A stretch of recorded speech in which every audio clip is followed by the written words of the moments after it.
How many of you know that there is a right way and there is a wrong way to do everything, right? There's a right way and there's a wrong way to do everything. And I've had a conversation recently. It's kind of come up for some reason in the last couple of weeks, several different times. And if you've ever had a roommate, maybe in college or something, or if you're married, or if you've ever lived in a home with a dishwasher, you have had the conversation about the right way and the wrong way to load the dishwasher, right? Or is it just me and my house? Now, my wife and I, we have two different philosophies on putting dishes into dishwashers. My wife, she just is very pragmatic. She just wants to get them in there, hit the button, and get done with it. She wants to just, it doesn't matter. There are days, and now look, I'll be honest, I'm not complaining, because she deals with the dishes more than I do. But there are days when I open up that and I think, this is such poor management of the space. And I take about 5 minutes and I mean, there are places for cups. Do you realize this? Like the bowls don't go where the cups, area is, right? And there's a spot for big plates and there's a spot for little plates. And if you put them all in order, you can get like twice as much in there. And then things don't flip over, right? You know what I'm talking about. There's a right way and there's a wrong way to do everything, right? And so I'm not going to go any farther with that, because if I do, my wife will be having a conversation with me. Like, you can do all the dishes all the time. So that's what's coming next. Here's where we're at. This brings us to our message today. We are in a series on the Ten Commandments. And as always, you're welcome to follow along in the Bible app. There are notes there. But we're in a series on the Ten Commandments, and we're talking about the second commandment today. Now, last week, Pastor Chris shared about the first commandment. And the first commandment is found in Exodus 23, and it says, "You shall have no other gods before me." Today, we're talking about the second commandment, and the second commandment says this: "You shall not make for yourself an image in the form of anything in heaven above, or on the earth beneath, or in the waters below." Many of us are familiar with the King James Version, and in the King James Version, it says, "You shall not make a graven image." So I think it would be helpful for us today to take just a moment to understand the difference between these two commandments, because I think sometimes we kind of get them mixed up, some of the ways we use language. The first commandment is telling us about who we worship. We worship the one true living God. There is no other God before him. Last week, Pastor Chris spoke about this commandment, and he talked about idols that we have in our life, or other gods, or other things that we worship. The first commandment is about how we are to worship God and God alone. The second commandment flows out of this first commandment. It kind of brings some clarity to the first commandment. And the second commandment is about how we worship. So the first is about who we worship, and the second is about how we worship. Today, we're talking about the manner with which we have a relationship with God. We are not to worship God on our terms, but rather we are to worship God on his terms. And it is important for us to worship the right God, but it is equally important for us to worship him in the right way. Now, if you have your Bible open, or if you have the app open and you're looking at the Ten Commandments there, you'll notice that the second commandment is pretty long in comparison to the other ones. The other ones are very short. The second commandment has some different parts to it. In fact, there's 3 different parts. We find in this commandment the rule itself, the command. We find the rule, the reason, and the results. So we find the rule itself, we find the reasons for the rule, and then the results for keeping or breaking that commandment. We're going to walk through these 3 different aspects, and then we're going to bring some application to us today to apply this commandment to our lives today. So let's start with the rule itself. Verse 3, we've said it a couple times here. It says, "You shall not make for yourself an image in the form of anything in heaven above, or on the earth beneath, or in the waters below." Now, idols were very common in the ancient Near East, in the Old Testament times when this was written, and it was just part of their culture. And we use the word idols kind of broadly. Last week when Pastor Chris spoke, we used the word idol to talk about other gods that we worship. And that's appropriate, but it's not just that we're talking about today. Because in the ancient world, the idols were not just viewed as other gods per se. In the ancient world, idols were believed to have a connection to the divine. So the idol itself wasn't the god.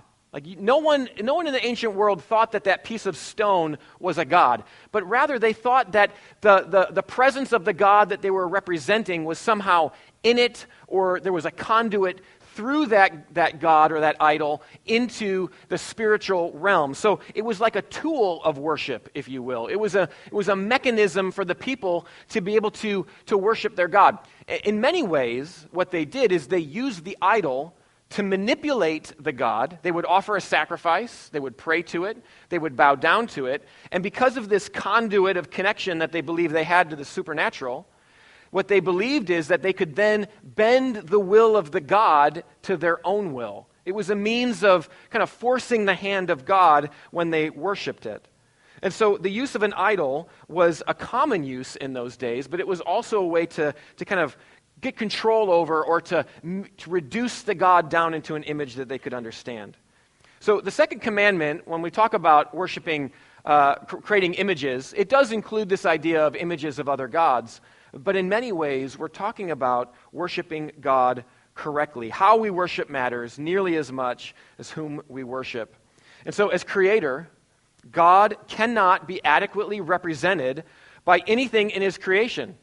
Because he's the creator. He far supersedes everything in it. This is why he says, don't make an image of me in the form of anything on the earth beneath, or in the waters below, or in the heavens above. Nothing in our physical realm, nothing in creation, nothing in our solar system can adequately represent God. And when we try to create an image or a picture of God in that way, with the intention of worshiping it, what we do is we try to fix God in place. See, an image is limited, but God is unlimited. An image is local, but God is universal. He's omnipresent. An image is temporary. It will fade away, but God is eternal. An image is material.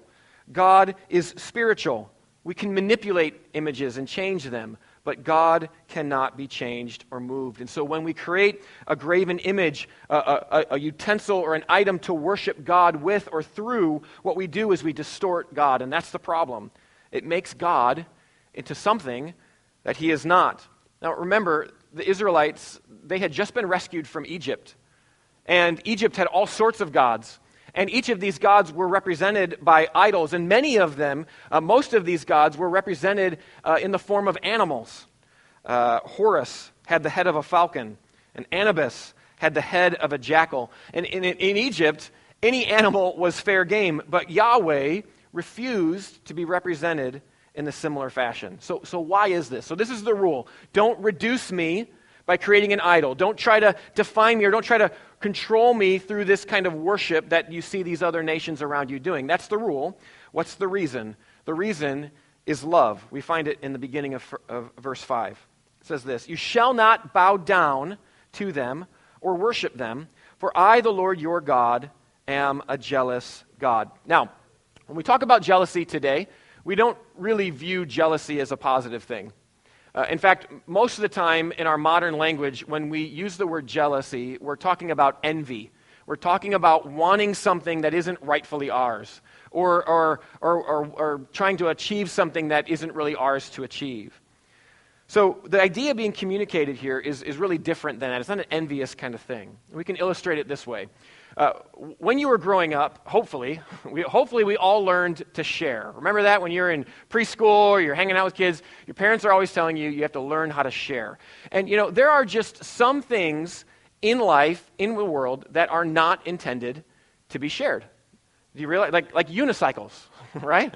Unicycles are not intended. Now, if you're in the circus, okay, there might be an exception there for you. You can stack people up or something if you're one of those kind of circus people. But generally speaking, unicycles are not intended to be shared. How about bite-sized candy bars? You know what I'm talking? Yeah. But why do they call them fun-sized, right? That's not fun. Bigger is funner, right? Bigger is more fun, right? Do you not like candy bars? You're looking at me like I'm crazy. Do you share a bite-sized candy bar? You know you don't. You pop that thing in your mouth because it was intended for you not to be shared. There are other things. Now, when I was in college, my friends and I don't know if you did this in college, but when I was in college, my friends and I, we would just talk about like pointless things, and we would just debate nothing for a long time. So we came up with this discussion one time about like what kind of foods are acceptable to share. You know, everybody has different opinions. Like, oh, I'll drink out of a glass that someone else drank out of, or maybe you'll finish somebody else's sandwich or something if you do those gross things. But there's all different, everybody has a different opinion on what kind of foods can be shared. But there was one food that we all agreed on, and that was cereal with milk. Like, think about it. Like, that's nasty, right? Even a bowl of cereal that's been sitting there for 5 minutes, I'm not touching. That's like toxic waste. But if you've eaten out of it, and you have the slurping and the drip of milk coming down, there's no way. I'm not touching that. Not intended to be shared. Now, there are some serious things, or more serious things, that are not intended to be shared too. Things like confidential information. Right? There's confidential information that sometimes you're supposed to keep, and it's not intended to be shared. Or another obvious one, a serious one, how about the physical relationship between a husband and wife? Not intended to be shared. And all of these things that we've listed, if we're going to use them properly, we don't share them. So if there are things in life that are not intended to be shared, then it would stand to reason that there are times that God himself even refuses to share. And so in the case of the first command, God demands exclusivity. You shall have no other gods before me. God's saying, commit yourself to me and to me alone. He's saying that he is the only real God because he refuses to share worship with any other thing. And when we worship other things, they're not near worth the worthy of the worship that we sometimes give to them. So he says, I'm not going to share that worship with anyone else. So this first law, don't worship any other gods, was absolutely unprecedented. No other ancient culture had that kind of law. The language used in that first commandment is the language of marriage. It's actually technically before my face. And it's this idea when you got married, it was someone that was before your face. And God is talking about that kind of relationship with his people, having someone in marriage. God is saying that's the same kind of commitment that I'm making to you. I love you so much. It is just me, and I'm giving myself to you. No one before me. No one else. I don't want you to have divided love. I don't want you to have divided attention with anything else. So God's jealousy then in the second commandment is not insecure, it's not insane or possessive. It's more like a zealous love. It's like the love that a father or mother have for their children. You want your children to love you in return as you love them. It's the same kind of love that one spouse has for the other. If God wasn't jealous for us, he would be as contemptible as a husband who doesn't care what his wife does on the weekends. God is jealous for our love. He says, I have given myself to you. I've rescued you, Israelites, out of Egypt, and I love you. And now what I'm asking is for you to love me in return. It's a reasonable request. And he's, in fact, telling them in these commands how to love him. You see, a husband who only loves his wife because of the way she looks diminishes her. It's really shallow, isn't it? And in the same way, if a wife loves her husband for the way he looks or because of the paycheck that he brings home, she diminishes him. And God is saying, don't diminish me. I'm jealous for your love. I'm giving you all of my love, and I want you to love me for who I am, all of me.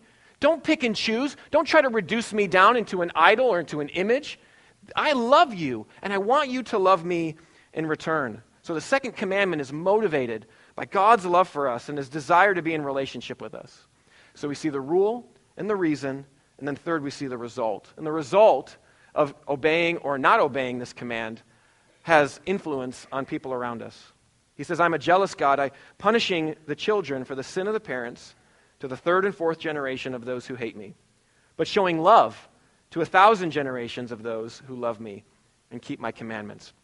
There's a very important phrase in here that we don't want to miss, and it's this. It says, of those who hate me. This is really important because this verse isn't saying that God is just going to arbitrarily punish your kids and your grandkids and your great-grandkids and your great-great-grandkids because you made a mistake and you sinned. God is not saying that. In fact, throughout the rest of the Old Testament, in the law and in the prophets, God clarifies this. I was just reading yesterday in Ezekiel chapter 18, where it talks about the fact that the sin of the parents will not fall, the punishment of the sin of the parents will not fall on the children. In Deuteronomy 24:16, it says, parents are not to be put to death for their children, nor children put to death for their parents.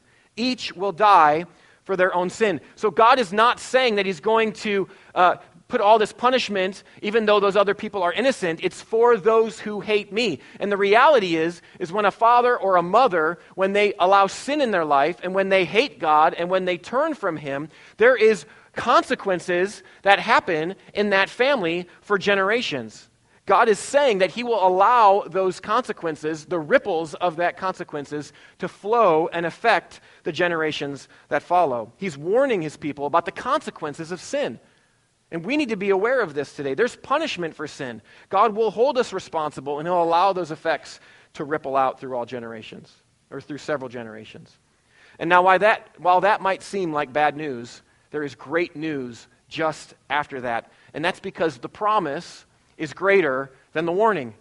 What does it say here? It says the punishment will last for 3 or 4 generations. But what does it say about the blessing? The blessing is for 1,000 generations. Now, these are figures of speech. These aren't meant to be counted, literally 3 or 4. This was a common phrase. 3, even 4 times. You'll find this throughout the scriptures. It's a phrase that's used. But the idea is that, yes, there is punishment, and punishment will come, but it will only come for a season. Blessing, however, will abound, and it will continue for those who love and serve him. God is in the business of redeeming people, of restoring families, of restoring relationships, and putting broken things back together again. And so these results here on the screen should be very sobering for us here in the room. As we look at this part of the commandment, this should be very sobering for us. How we worship is critical because it communicates something to the generations of people that follow us. And for some of us, we need to worry more about how we worship than we do our retirement package. Some of us need to worry more about how we worship than the car we drive, or the status that we achieve, or whatever, or the comfort or that we want to accomplish or experience in our life. We need to take note of the warning here today. We have a responsibility to God to love God and to keep his commandments and to pass on a legacy of faithfulness and blessing to the people that come after us. So these are the 3 parts to this commandment. There's the rule, which is no idols. Don't reduce God to something he's not. The reason for that, love. And then third, the results, that there are influences on others. Now, how do we apply this today? What do we do with this commandment today? Because I don't really know anyone that has, as Pastor Chris said last week, a golden monkey in their house that they offer sacrifices to, or they bow down to, or they worship. Like idol worship in this sense of creating an image of wood or stone, it doesn't seem like this is something that happens in our culture today.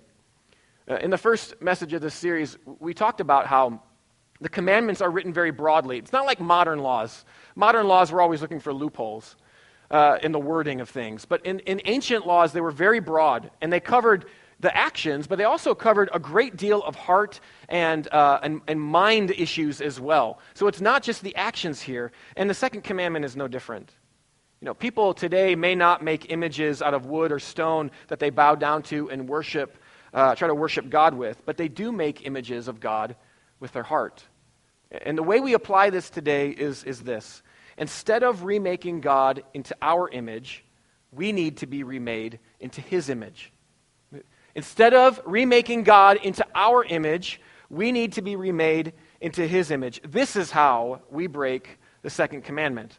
Not by carving a piece of wood or by bowing down to a gold monkey, though we could do those things, and that would be breaking the command.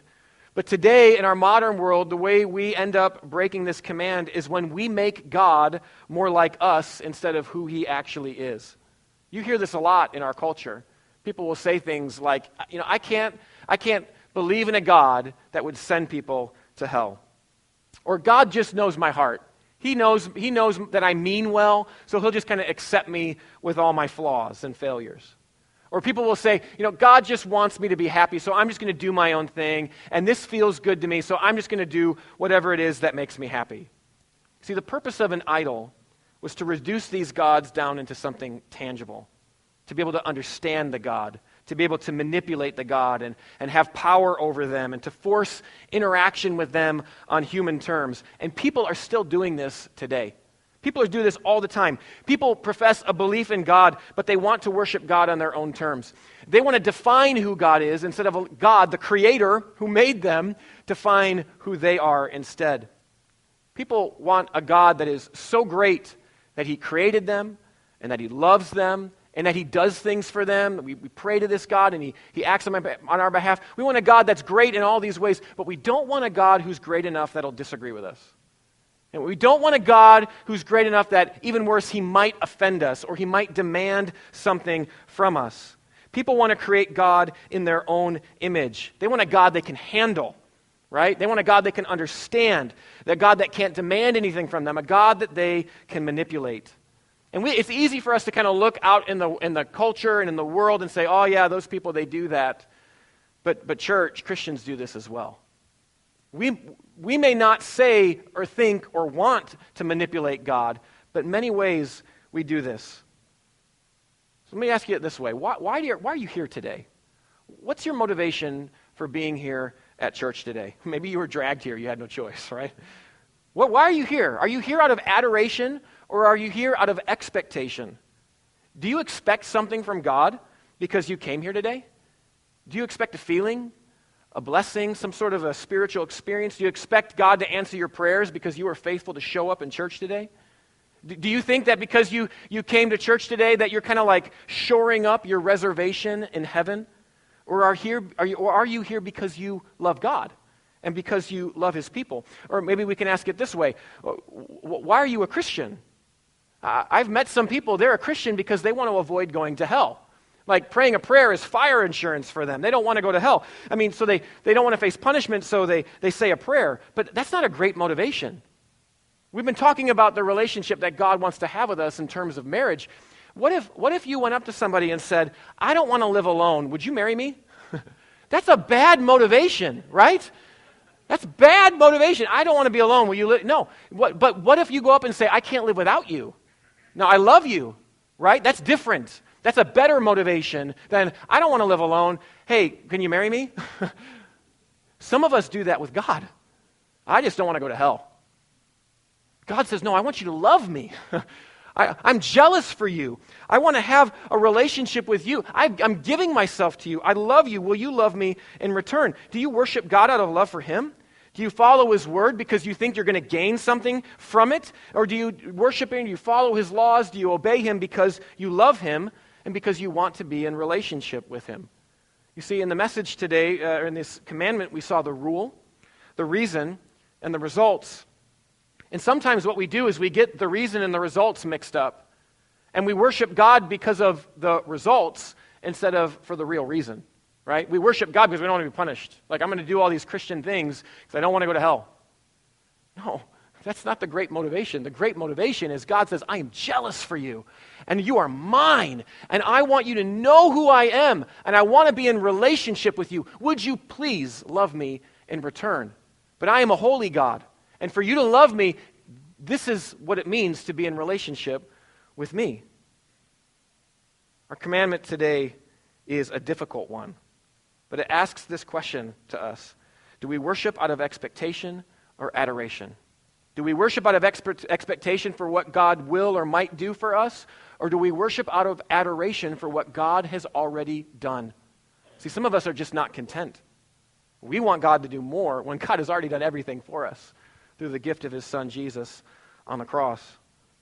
Now, instead of remaking God into our image, we need to be remade into his image. And when you zoom out and look at the Bible as kind of like an overview, especially when you look at the first 5 books of the Bible, we call that the Pentateuch or the Torah. It's the giving of the law.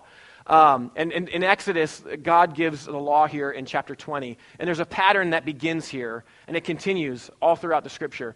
In Exodus 20, God gives the law, and in the subsequent chapters, God gives laws that kind of flow out of the 10 Commandments. There's like 613 total laws that are given. But God gives laws, and then 12 chapters later, do you know what happens? The Israelites break the second commandment. They worship a golden calf. Moses is up on the mountain. Aaron gathers all their gold together. He makes this golden calf and he says, "This is the God that saved you from Egypt. Worship God now." And there's this pattern that appears. Laws, and then the people sin. Laws, this is how you follow me. This is how you worship me. I love you. These are ways that will help you love me in return. And then they sin and they turn their backs on God. Law and then sin. Law and then sin. It repeats over and over and over again. And the problem isn't with the laws, and the problem isn't with God. The problem is with us. It's a mystery here. Look at this in Genesis chapter 1, verse 27. So God created mankind in his own image. Have you ever put these two together, the second commandment and this account here in creation?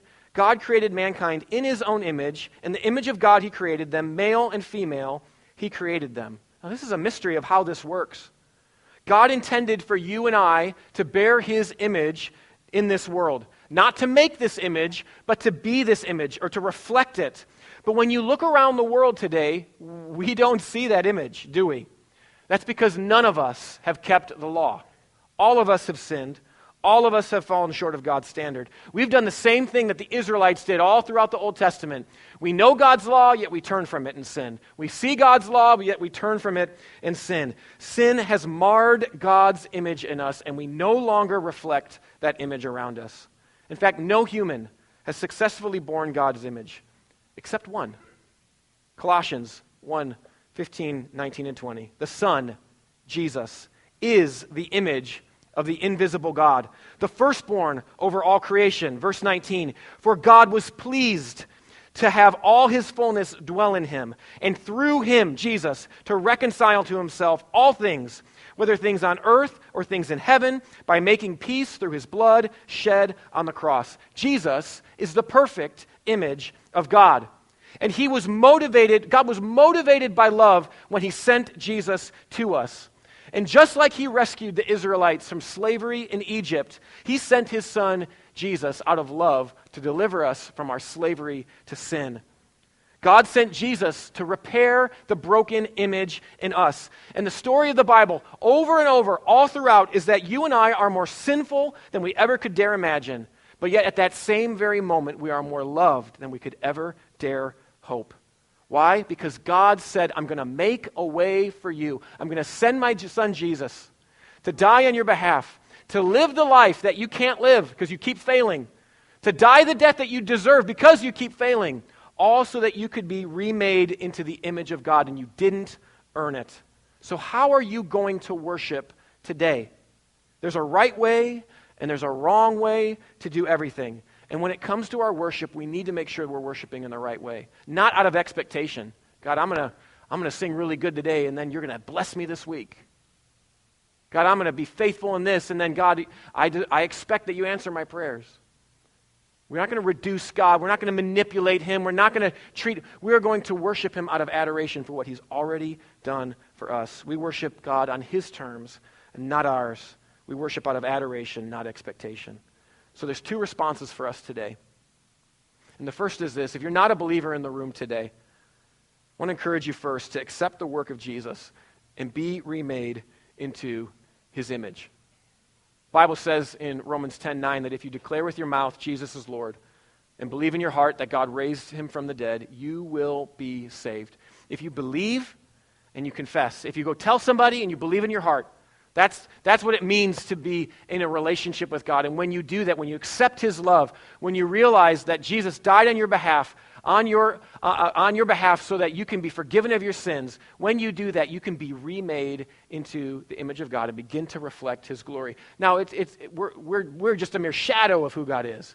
But as we pursue him, we reflect him more and more. And so today, if you're not a believer, I want to give you an opportunity today to respond and say, Pastor Eric, I want to accept God's love through Jesus.